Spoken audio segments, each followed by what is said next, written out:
Do you have a hard time rejoicing when the circumstances of life, are pressurized and are stressful? I know I do. I've had difficulty rejoicing, but Paul commands us to rejoice in the Lord always. And when we do, we find something powerful in that experience. Paul says, rejoice in the Lord always. And again, I say rejoice. Philippians 4:4. When Paul says to rejoice always, a striking thing about it is that it means that you keep rejoicing. Don't stop rejoicing. Rejoice in the present moment, and as you move into the future, keep rejoicing.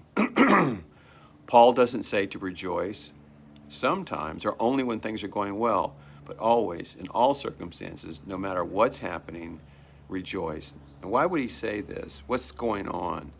Well, when you actually do the rejoicing in the difficult circumstances, what you're doing is really making a connection, a strong connection to your faith in God, faith in Jesus. Because you're saying that he is in control of your life and he's running the circumstances to teach you something about how to be dependent upon him.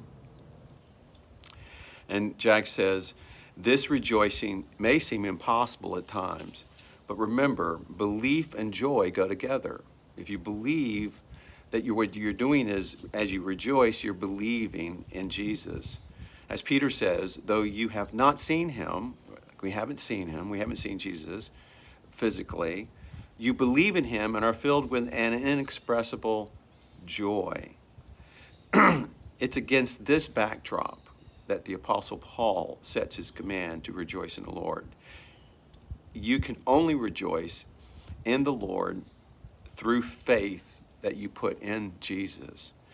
It's in union with Christ that you are righteous, that we stand together for the gospel, and that we maintain our unity with each other. Now it's interesting, Paul, in this passage, there are two women who are fighting in the church, and Paul encourages them to find space where they can understand each other and rejoice in the Lord. And so he says, when Paul says to rejoice always, another striking thing about it is that we are called to rejoice not only individually, but together. The whole context is our unity with Christ and our rejoicing as a body. If I do not rejoice, I'm pulling down the body. If I do rejoice, I'm pulling the body together and moving forward.